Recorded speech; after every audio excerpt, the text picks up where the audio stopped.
Boa noite, meus irmãos. Vamos abrir a palavra do Senhor no Evangelho segundo escreveu Mateus, capítulo 5. Hoje nós estamos encerrando, como dizia Ronel, essa série de sermões que pela manhã nós pregamos os 10 mandamentos e agora nós terminamos domingo a 8ª bem-aventurança e hoje nós vamos olhar para o reflexo disso na vida da igreja e como a igreja deve viver uma vez que o Senhor Jesus está falando de coisas que não são algo para o futuro. Ele está dizendo da realidade que já é presente. Ele está dizendo que nós somos o seu povo. Portanto, esse povo reflete o caráter do próprio Deus. Nós lembramos como o Senhor disse, sede santos porque eu sou santo. E o que o Evangelho está fazendo é transformando a nossa vida e trazendo de volta a imagem de Deus que o pecado distorceu. Então isso é maravilhoso, essa obra que Deus está fazendo na nossa vida. Em Mateus capítulo 5, nós vamos ler os versículos de 13 a 16, que vem logo depois das bem-aventuranças. E nós vamos encerrar essa série dessa maneira, um chamado do Senhor para nós. Então, eu quero convidá-los que se coloquem de pé, nós vamos ler juntos, Mateus capítulo 5, dos versículos 13 até o versículo 16, juntos, assim nos diz a palavra do Senhor. Vós sois o sal da terra. Ora, se o sal vier a ser insípido, como lhe restaurar o sabor? Para nada mais presta, senão para, lançado fora, ser pisado pelos homens. Vós sois a luz do mundo. Não se pode esconder a cidade edificada sobre um monte, nem se acende uma candeia para colocá-la debaixo do alqueire, mas no velador, e alumia a todos os que se encontram na casa. Assim brilhe também a vossa luz diante dos homens, para que vejam as vossas boas obras e glorifiquem a vosso Pai que está nos céus. Ó Deus bendito, dá graça ao teu povo. Nós somos chamados pelo teu nome. Nós somos reconhecidos pela graça que opera em nós. O Espírito Santo habita na nossa vida. Nós somos cidadãos do reino celestial. Pelo reino e pelo rei. Ajuda-nos, Senhor, a avançar. Avançar levantando a bandeira da tua palavra. Proclamando e dizendo ao mundo inteiro o que Jesus fez na cruz. E dá-nos a graça de sermos instrumentos nas tuas mãos. Essa é a nossa oração nessa noite, em nome de Jesus. Amém. A igreja pode assentar-se. Meus queridos, a maior crise na vida da igreja não começa quando o mundo a rejeita, mas quando ela esquece quem ela é. Uma igreja, ela pode ter muitas atividades, belos cânticos, bela equipe de louvor, uma estrutura física extraordinária, muitos e muitos membros, ter uma linguagem religiosa boa, boa organização, mas se ela perder a sua identidade, comprometendo a sua missão e trocar a glória de Deus por qualquer coisa deste mundo, ela deixa de ser aquilo que Cristo a chamou para ser. Isso é terrível. É preferível a morte que ser uma igreja assim. O Senhor Jesus não morreu em vão. Ele comprou um povo com seu sangue, que procede de toda tribo, povo, língua e nação. A sua igreja amada. Essa igreja é como um exército. Mas essa igreja tem um chamado, uma missão. Em Mateus capítulo 5, versículos de 13 a 16, Jesus não está fazendo um convite genérico. Ele está chamando os seus discípulos para uma sublime missão. Esse chamado revela quem somos, mostra que a nossa missão ela não pode ser comprometida pelas ameaças que aí estão, e também que o propósito último da nossa vida é a glória de Deus. Glorificar o nosso Pai, o nosso Deus. As bem-aventuranças, nós estivemos estudando durante essa série, que vai do versículo 3 até o versículo 12, descreveram o caráter do cidadão do reino. Agora Jesus passa da descrição do ser para a consequência do agir. Ele já diz quem nós somos. Ele já diz que nós somos aqueles que somos identificados por um coração humilde, por um coração contrito, quebrantado. Nós somos os que choram pelos seus pecados, os que não se conformam com as suas vidas medíocres, mas aqueles que lutam, que choram para ser parecidos com Jesus, aqueles que estão batalhando com toda a força para ser bênção nas mãos de Deus. Mas que fracassam, mas que se levantam, que se arrependem, que oram, que buscam o Senhor. Aqueles que são chamados para o ministério da reconciliação. Os mansos são aqueles que estão lutando por uma vida santificada. Aqueles que recebem a promessa mais gloriosa deste mundo. Bem-aventurados os limpos de coração, porque verão a Deus.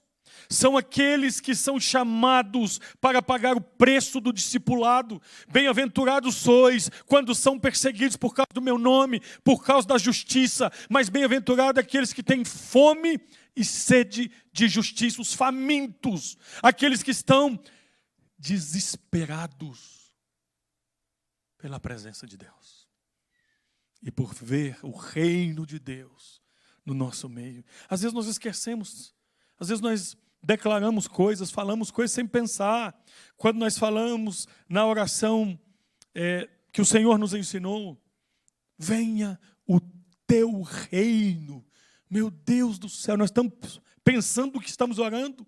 Nós estamos fazendo uma declaração de guerra, que seja estabelecido o reino de Deus no nosso meio. E o reino de Deus é a esfera cujo Deus é o rei, em todos os lugares, mas ele se manifesta de uma maneira extraordinária, quando Deus assim o deseja. A gente fala muito que Deus é onipresente, e Ele o é. Ele está presente em todos os lugares ao mesmo tempo, mas a presença manifestada de Deus é diferente de onipresença. Quando Deus manifesta a presença dele, meus irmãos, ele tem que vir de maneira suave, porque nós não somos capazes de resistir à santidade de Deus. Ela é muito, muito maior do que a teologia consegue descrever. Então, inserido aqui no coração do Sermão do Monte, este texto que nós lemos é um mandato cristológico. Jesus não está dizendo assim: tornai-vos sal e luz. Ele afirma: vós sois o sal da terra e a luz do mundo. A identidade precede a missão. Antes de ser uma exortação, é uma declaração de quem o povo de Deus já é em Cristo. O Senhor olha para os seus discípulos. Enquanto ele estava no mundo, ele era a luz do mundo. Antes de ser ascendido aos céus, ele disse: agora vocês são a luz do mundo. Nós somos como a lua que brilha, mas a lua brilha porque ela reflete a luz do sol. Nós não brilhamos por ter uma luz própria, nós refletimos a luz do nosso Jesus, do nosso Rei, porque Ele é a luz do mundo. E nós lembramos das profecias, quando o Senhor Jesus vem ao mundo, o mundo que estava oprimido, o mundo que estava em trevas, viu grande luz, e essa luz brilhou, e ela foi um divisor de águas na história. Jesus entra na história da humanidade, e nós não podemos tirá-lo daí. Estamos no ano 2026 depois de Cristo. Ele está na história para sempre. Crendo ou não crendo nele, nós não podemos mudar as realidades eternas. Ele é A luz do mundo. Então, meus queridos, eu gostaria de compartilhar com vocês hoje sobre o chamado de Deus para a nossa vida. Deus nos chamou. Deus tem um chamado para você e para mim. Deus tem um chamado para a sua igreja. E nós temos que meditar nesse chamado. Então, primeiramente, olhando para esse texto, falando sobre o chamado de Deus para você e para mim, primeira lição que nós podemos tirar desse texto: o chamado de Deus revela a identidade que nos define. O chamado de Deus revela a identidade que nos define. Quem é você? Quem somos nós? Quando nós estamos ensinando os nossos filhos, nós estamos dizendo para eles que eles são quem? Qual é a nossa identidade? Quem nos define? Às vezes nós vemos adolescentes, jovens, pessoas que estão tristes porque foram definidos, rotulados por pessoas que não conhecem a Deus e ficam tristes. Quem define quem nós somos é o Senhor Jesus. É a palavra de Deus. Não importa o que as pessoas digam, não importa o que elas pensam, importa o que Deus disse. E o Senhor disse que nós somos a luz do mundo, o sal da terra. Esse é o chamado que revela a nossa identidade, quem nós somos. Jesus começa com uma afirmação: vós sois o sal da terra e a luz do mundo. Jesus não está dizendo tentem ser, Jesus não está dizendo finjam ser, Jesus não está dizendo um dia vocês serão. Jesus está dizendo, declarando uma identidade já existente. Vocês são, já são a luz do mundo e o sal da terra. O discípulo de Cristo, ele é definido pela palavra dele, pela palavra de Cristo. Jesus usa aqui imagens simples, domésticas, universais, para definir esse chamado na nossa vida. O sal naquela época era usado também como conservante, não havia refrigeração. Então carnes, por exemplo, salgadas, elas resistiam o tempo, mais do que sem sal, mas também dava sabor. Então, Jesus usa uma imagem que era comum, mas que era radical, que era fundamental e que era impactante para todos. E depois Jesus usa o exemplo da luz. A luz chega, e onde chega a luz, as trevas se vão. Uma pequena vela, pequenininha, na escuridão faz uma diferença. E é por isso que Jesus usa esse exemplo. Nós somos a luz do mundo, de um mundo caído, de um mundo distorcido, de um mundo morto nos seus delitos e pecados. Nós somos instrumentos que Deus levantou para cumprir uma promessa feita lá no Antigo Testamento, uma promessa feita a Abraão: em ti serão benditas todas as famílias da terra, o mundo será abençoado por causa da vida de vocês, da família da aliança. Por quê? Porque nós trabalhamos para a glória de Deus, porque nós lutamos para ser os mais honestos, porque nós fazemos o que fazemos com excelência, porque a palavra de Deus diz que nós fazemos tudo o que nós fazemos porque a Cristo Jesus está servindo. Nós não estamos servindo homens só, nós não estamos servindo pessoas apenas. Acima de tudo, nós servimos a Deus. Por isso que o povo de Deus, onde coloca a mão, faz com excelência, dá um bom testemunho, e o mundo não é sem graça por causa dos cristãos. Nós temos escolas, nós temos universidades, nós temos avião. Sabe por causa de quem? Dos cristãos, dos cientistas, homens de Deus, dos 53 maiores cientistas da história da humanidade. 50 eram tementes a Deus. E às vezes nós esquecemos a nossa história. Temos vergonha dela. Como um adolescente, eu já citei isso aqui. Depois de um sermão, ela estava inconsolável. Mandaram me chamar para orar com ela. O que está acontecendo, Thalita, com você? 15 anos. Ela disse: pastor, passaram-se 15 anos. E eu descobri que eu tenho a palavra de Deus nas minhas mãos. E eu aguardei por 15 anos. E essa é a palavra que liberta, que transforma, que é o poder de Deus. Eu me envergonho disso. Minha irmã, se arrependa. Peça perdão a Deus. Mas agora olha para frente.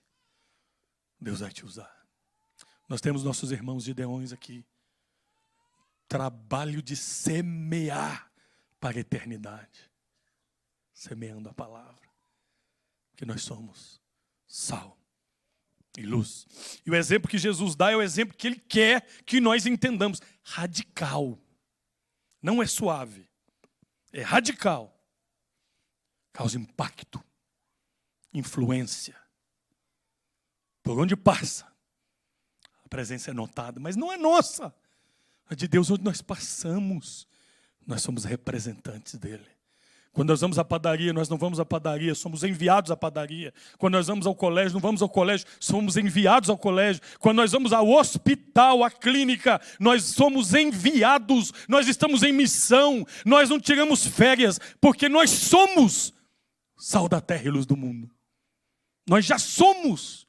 Isso não muda, é a nossa identidade. Ninguém pode tirar isso de nós.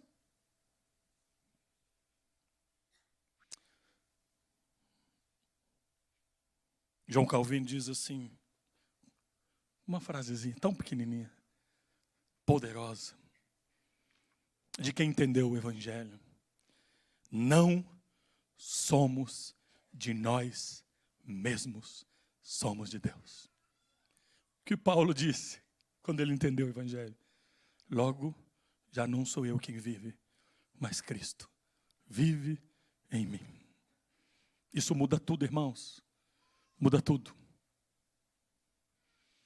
Olha o que dizem as Escrituras. Vós, porém, sois raça eleita, sacerdócio real, nação santa, povo de propriedade exclusiva de Deus, a fim de proclamardes as virtudes daquele que vos chamou das trevas para a sua maravilhosa luz. Nós somos o povo da luz. Nós não combinamos com trevas.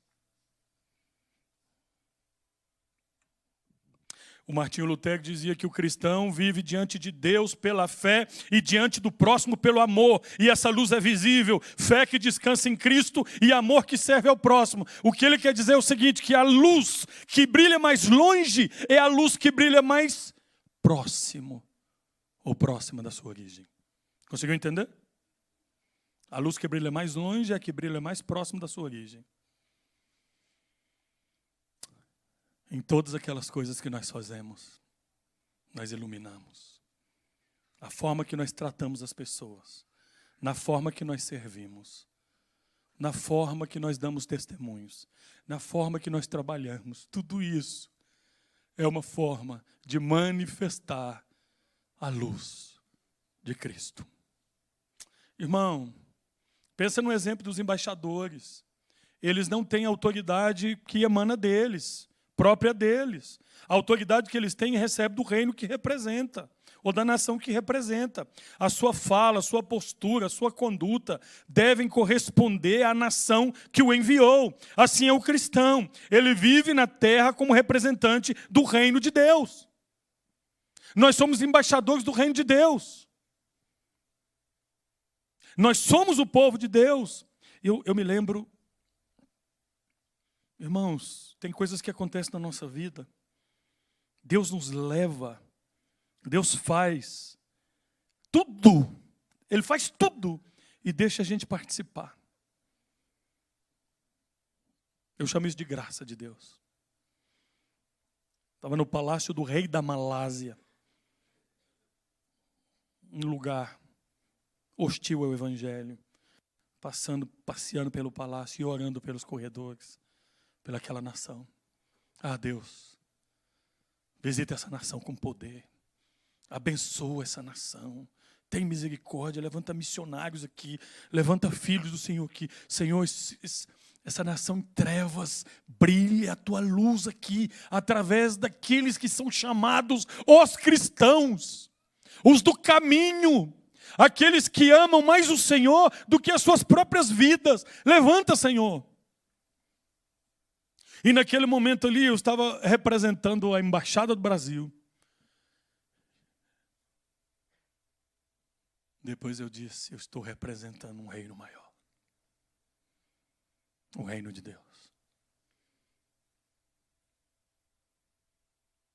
Não permita que o mundo defina quem você é.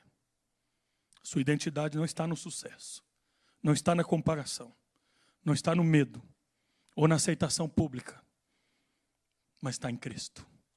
Você e eu somos sal da terra e luz do mundo. Vivamos de modo coerente, dignos da nossa vocação.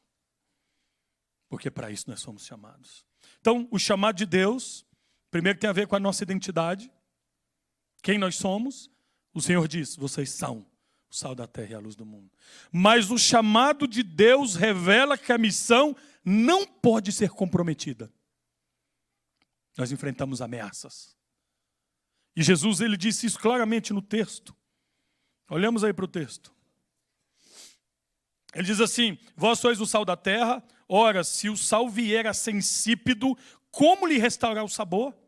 Para nada mais presta, senão para lançado fora, ser pisado pelos homens. Imagina um salzinho que tem lá na mesinha. Eu sou uma pessoa que precisa de sal, viu, gente? Comida sem sal para mim, e melhor se tiver uma pimentinha. Fica muito melhor ainda. Mas uma comida sem sal para mim é uma comida de hospital. E tem uns hospitais que tem comida boa, né? A nutricionista olhou ali para mim. Tem mesmo. Então, o salzinho, quando ele fica lá dentro do saleiro, ele não serve para nada. Não é verdade? Ele não tem função nenhuma. Ele está ali só ornamentando a mesa. Quando que o sal cumpre a função dele? Quando sai do saleiro. Quando nós somos sal. Quando nós estamos no mundo. Quando nós estamos no meio de pessoas. No meio dos ímpios. Através do nosso testemunho. Se você disser para mim assim, pastor, eu não faço relacionamentos com não cristãos. Você não entendeu o evangelho, então. Como que você vai pregar o evangelho para ele ou para eles se você não se relaciona com eles? Nós não somos do mundo, mas nós estamos no mundo. Então, vamos olhar para o ministério de Jesus. Onde foi o ministério de Jesus? Estava todo mundo lá no templo. Mas a igreja estava corrompida, Anás e Caifás, 2 sumos sacerdotes, quando a direção era E Jesus não foi para o templo, ele foi para o deserto. Ele foi para o sacerdote de linhagem legítima, João Batista. O ministério dele onde foi? Nas praças, nas ruas, no meio do povo. Ele era criticado porque anda no meio dos pecadores.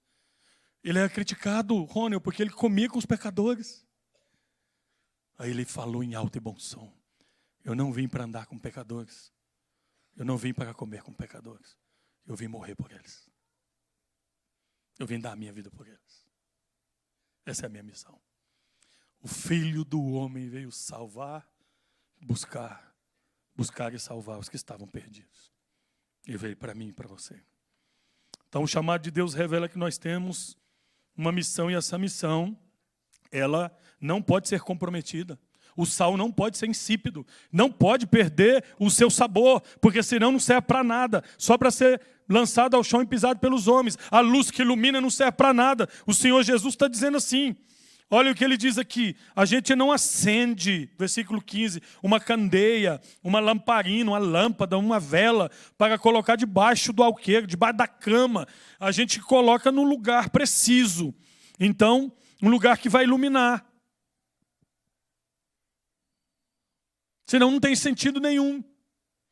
E Jesus está dizendo que a nossa missão ela não pode ser comprometida por nada. Nada pode impedir a igreja de avançar.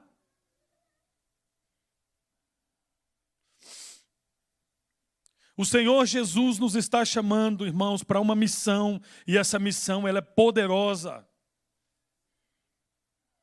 Essas imagens mostram uma contradição espiritual. Sal que não salga, luz que não ilumina, deixa de cumprir a sua finalidade, o seu propósito.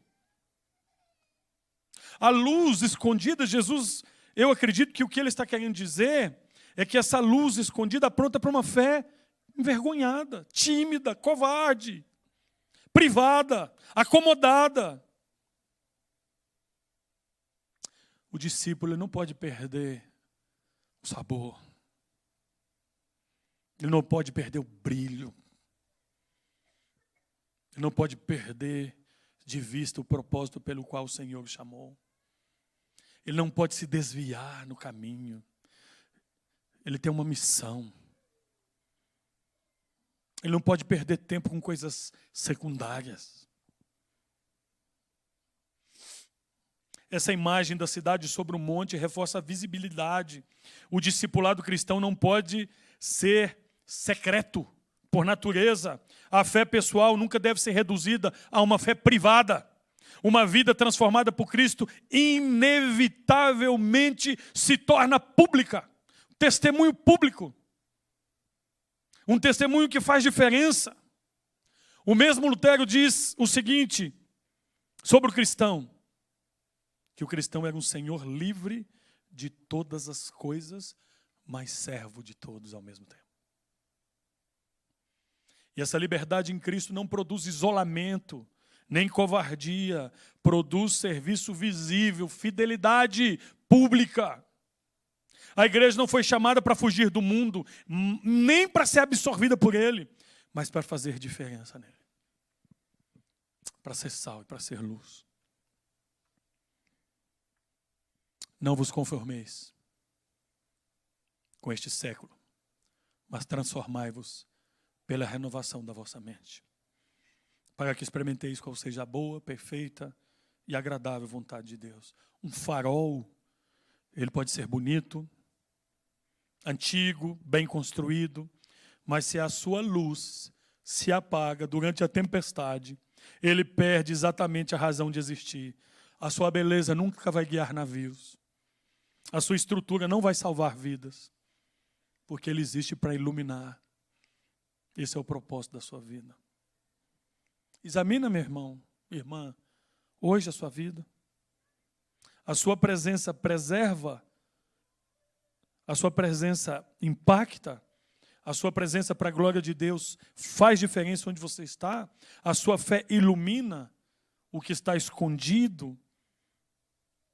No seu trabalho, na sua família, na escola, na igreja, Deus te chamou, você e a mim, para fazer a diferença. O sal, ele também era utilizado para a conservação dos alimentos, como eu falei, e eu acredito que essa imagem, quando Jesus usa essa analogia, ele também está dizendo que nós somos instrumentos da graça para frear o mundo da sua maldade, para que não chegue até as últimas consequências. Nós estamos aqui para ser bênção neste mundo, para abençoar este mundo, com a presença do Senhor, através da nossa vida, em tudo que nós fazemos. Então, o chamado de Deus para a nossa vida tem a ver com o reconhecimento da identidade que Ele mesmo definiu. Vocês são sal da terra e luz do mundo. O chamado de Deus para a nossa vida revela que essa missão ela não pode ser comprometida. Nós não podemos deixar de fazer diferença. O sal tem que salgar, a luz tem que brilhar, mas esse chamado de Deus, em último lugar, revela o propósito pelo qual Deus nos criou, a sua glória. Deus nos criou para a sua glória. E o texto é claro, diz assim, olha só, versículo 16, último versículo. Assim brilhe também a vossa luz diante dos homens, para que vejam as vossas boas obras e glorifiquem o vosso Pai que está nos céus. Nós somos instrumento nas mãos de Deus, criados para a glória de Deus e para dar o testemunho da presença do Senhor neste mundo caído e corrompido. Jesus conclui dizendo assim, brilhe também a vossa luz diante dos homens, para que vejam as vossas boas obras, glorifique o vosso Pai que está nos céus. O alvo final não é que os discípulos sejam admirados ou reconhecidos, mas que o Pai seja glorificado. Aquilo que Daniel fez. Daniel capítulo 2, foi o único que conseguiu interpretar o sonho do rei. Ele poderia aproveitar aquela oportunidade, né? De ser o cara do reino. Mas ele diz, o rei Nabucodonosor, a interpretação desse sonho, mortal nenhum consegue. Mas há um Deus do céu. E ele me entregou. Ele direcionou toda a glória a Deus. Não a nós, Senhor, mas ao teu nome glória.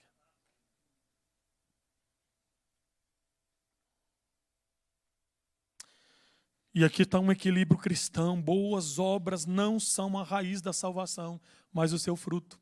Nós não fazemos boas obras para ser salvos. Nós fazemos boas obras porque já somos salvos. Não é a causa da salvação, é a consequência dela. Jesus especifica o meio pelo qual a luz dele vai brilhar neste mundo, as nossas boas obras. A Confissão de Fé de Westminster diz lá o seguinte: ensina que as boas obras feitas em obediência à lei de Deus são frutos e evidências de uma fé viva. Não contribuem para a justificação, mas são inseparáveis dela. As nossas boas obras revelam que nós servimos a um Deus vivo e que nós estamos vivos e que nós somos o cumprimento de uma promessa, irmãos. Gerações oraram por nós. Os nossos pais, quem sabe os nossos avós, os nossos irmãos do passado, orando por uma nova geração. E aqui estamos nós. O que é que nós estamos fazendo da nossa vida? Deus está sendo glorificado nas coisas que fazemos, da forma que fazemos o que fazemos. O propósito da nossa vida é a glória de Deus. Portanto, quer comais, quer bebais, ou façais outra coisa qualquer, fazei tudo para a glória de Deus. A verdadeira fé, ela não é estéril, ela dá fruto. E ela se manifesta em obras que apontam para Deus. O Evangelho não salva apenas a alma de um modo invisível. Ele reorganiza, alinha a vida inteira diante de Deus. Nossas palavras, atitudes, relacionamentos, serviço, misericórdia, tornam-se instrumentos pelos quais os outros olham para nós e enxergam a Deus. Quando o mundo olhar para nós e ver a unidade, o mundo vai crer que o Pai enviou o Filho. Jesus diz isso. Para que sejamos um. Para que todos sejam um. Diz o texto, olha que texto maravilhoso, Efésios 2, 8 a 10. Porque pela graça sois salvos, mediante a fé, isto não vem de vós, é dom de Deus, não de obras, para que ninguém se glorie. Pois somos feitura dele, criados em Cristo Jesus, para boas obras, as quais Deus de antemão preparou para que andássemos nelas. As boas obras para a glória de Deus. Nós somos chamados para fazer o que fazemos para a glória de Deus. Nós devemos perseguir com toda a força da nossa vida a glória de Deus. Os nossos irmãos entregaram suas vidas levantando uma bandeira. Só lhe deu glória. Glória somente a Deus. Pode custar a nossa própria vida. Ah, Nabucodonosor, se o Senhor quiser, pode nos matar. Mas saiba de uma coisa. Nós não cederemos. Glória somente a Deus. Você conhece a história da igreja? Conhece a história de Genebra? De João Calvino? Ele não se contentou com uma reforma litúrgica somente em Genebra. Ele trabalhou para que o Evangelho penetrasse em cada esfera, cada dimensão da vida pública. Sob a sua liderança, Genebra organizou o Hospital Geral para cuidar de pobres e enfermos, estruturou o sistema de educação, estabeleceu o controle de preços em tempos de escassez, acolheu milhares de refugiados protestantes. Calvino entendeu o que era ser sal da terra e luz do mundo, não apenas no púlpito, mas na administração da cidade. Ele compreendeu que a fé reformada era necessariamente pública, não por confundir igreja e Estado, mas por reconhecer que Deus reina sobre todas as esferas. Sobre igreja e sobre Estado. Ele está sobre tudo e sobre todos. Mandou missionários para o Brasil. Ou seja, irmãos, se a herança da nossa doutrina, da nossa teologia, fica apenas na nossa cabeça e não desce para o nosso coração, nós não entendemos nada. O Senhor Jesus, Ele falou quem somos. Nós já entendemos a nossa identidade. Nós somos tudo aquilo. E quando eu penso, como que Deus vai transtornar o mundo usando os mansinhos, os humildes? Que lógica terrível! Os bonzinhos, os pobres de espírito. É isso mesmo. É o reino de ponta cabeça, para mostrar que a força vem dele, não de nós. Nós não confiamos nos nossos braços. Nós confiamos no nosso Deus, a quem servimos. Eu concluí lembrando você e eu de que esse chamado de Deus é para a nossa vida. Ele revela a nossa identidade. Nós somos sal e luz. Ele adverte sobre a nossa missão. Não podemos perder nem o sabor, nem esconder a luz. Ele estabelece o nosso privilégio e o nosso propósito, que é viver de tal modo que o Pai seja glorificado através da nossa vida. E a pergunta final não é apenas se temos doutrina correta ou aparência religiosa. A pergunta é: estamos vivendo como Deus quer que vivamos? Estamos preservando, estamos impactando, estamos fazendo diferença, ou nos tornamos insípidos, apagados? Revisa lá no seu local de trabalho. Que testemunho as pessoas têm de você? Como eles te conhecem? É o estouradão. É o impulsivo. É o falastrão. É o contador de histórias. Ou é o sábio? Ou é o empático? Ou é o honesto?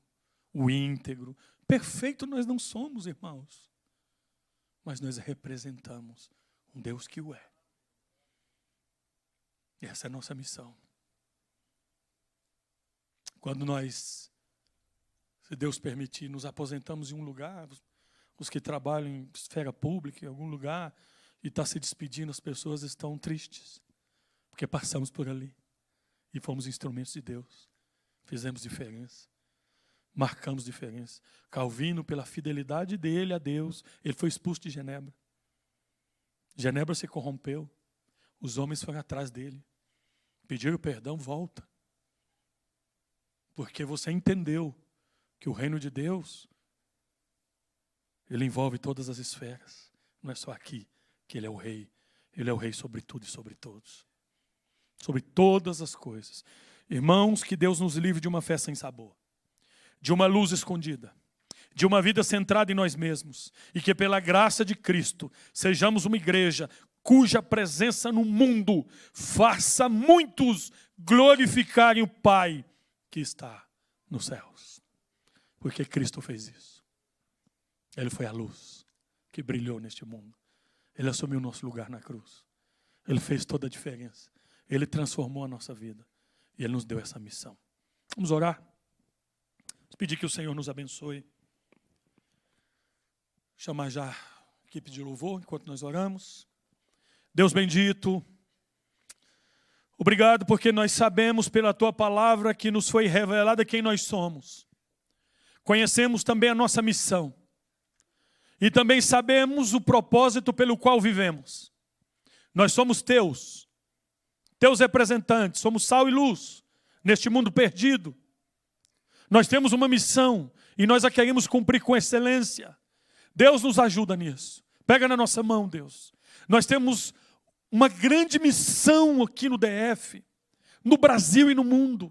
Nos ajuda, Senhor, e que a nossa visão não seja menor do que essa. Senhor, nos ajuda a levantar os olhos, porque os campos estão brancos. Senhor, nós rogamos ao Senhor que envie trabalhadores para a Tua seara, porque a seara é grande e os trabalhadores são poucos. Levante essa igreja, instrumentos nas Tuas mãos, para que possamos, ó Deus, brilhar para a glória do Teu nome, como tochas vivas, ambulantes, como pregação ambulante, que o nosso testemunho, ó Deus, impacte para a glória do Teu santo nome. E que a nossa vida aponte para o Senhor, e o Senhor receba glória através do testemunho das nossas vidas. Deus bendito, o Senhor criou as boas obras para que andássemos nelas. Nos ajuda, Senhor, a corrigir o rumo, a nos arrepender dos pecados. Às vezes pegamos atalhos, às vezes estamos andando por caminhos que não são os Teus. Às vezes perdemos o valor, a coragem, o sentido da missão, o sentido da urgência, e nos envolvemos com as coisas deste mundo. Nos arrependemos, Senhor, pedimos perdão e pedimos, Deus, que o Senhor nos ajude a voltar por caminho, a palavra de exortação. Lembra-te de onde caíste, arrepende-te e volta às práticas das primeiras obras. Deus bendito, faz isso ser verdade no nosso meio, para a glória do teu nome, e que através da nossa vida muitos outros cheguem até os teus pés e te glorifiquem, Senhor. Essa é a nossa oração. Em nome de Jesus. Amém.